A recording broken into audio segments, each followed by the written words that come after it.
दावा है कि एक साल में 14 रुपए की महंगाई तेल में आ गई और पेट्रोलियम कंपनियां कहती हैं कि हम क्या करें, अंतरराष्ट्रीय मार्केट में कच्चा तेल महंगा हुआ। तो महंगाई की वजह क्या है?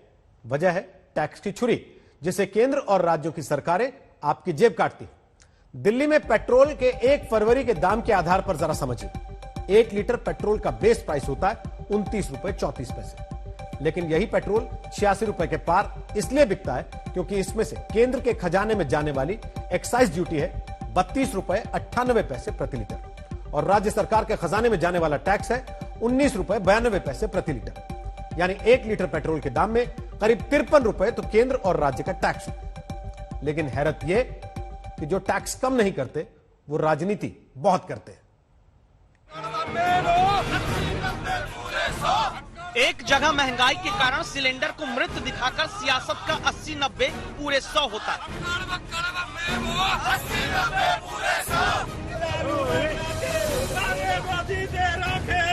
और फिर तेल गैस की महंगाई का ठीकरा केंद्र के सिर फोड़ा जाता है। तो इस महंगाई के राजनीतिक रुदन पर मत जाइएगा, क्योंकि गैस, डीजल, पेट्रोल वाली महंगाई की जीडीपी बढ़ाने में सब मिले हुए हैं जी। कैसे? इसे समझने के लिए यह जान लीजिए कि पेट्रोलियम प्रोडक्ट पर तमाम तरह के टैक्स से 2019-20 में केंद्र को 3,34,315 करोड़ रुपए मिलते हैं, तो राज्यों के खजाने में भी 2,21,056 करोड़ रुपए गए। राज्य तो तेल पर टैक्स लगाकर जनता से पैसा वसूलते हैं। बहुत गलत कर रही है सरकार, ये हमारा पेट काट रही है, अपना खजाना भर रही है। और क्या है, गरीब लोग तो मरने वाले ही हैं और उनको क्या है, उनको तो सरकारी पेट्रोल फ्री में मिलता है और फ्री में अपना काम चला रहे हैं वो, और हम लोग तो अपना कैसे चला रहे हैं ऊपर वाला जानता है। लेकिन जब दाम बढ़ता है तो ऐसे राजनीतिक ड्रामा होता है।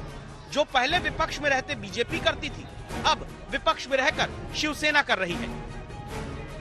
मुंबई में शिवसेना तेल गैस की महंगाई की सियासत सिर पर उठाकर प्रदर्शन करती है।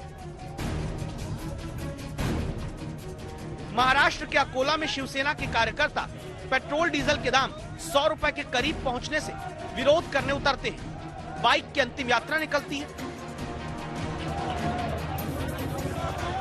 पेट्रोल पंप के प्रतीक को आग लगा दी जाती है।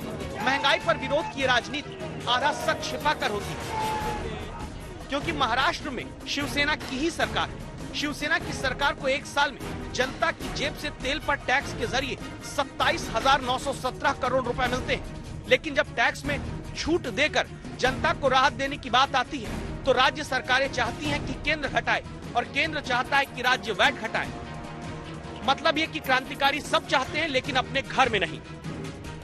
हम जेब में पैसा नहीं रखे हैं, आखिर देश के गरीबों को अन्न देना चाहिए कि नहीं चाहिए, उनकी स्वास्थ्य सेवा की चिंता करनी चाहिए कि नहीं चाहिए। एक देश एक टैक्स की बात की गई, लेकिन दिल्ली में पेट्रोल का दाम अलग, नोएडा में अलग, फरीदाबाद में अलग। पिछले हफ्ते राजस्थान के श्रीगंगानगर में पेट्रोल 100 रुपए का नोट फाड़कर पार हो गया। तो सवाल ये कि क्यों नहीं एक देश तेल का एक दाम तय होता, क्यों नहीं जीएसटी में ही पेट्रोल डीजल को लाया जाता।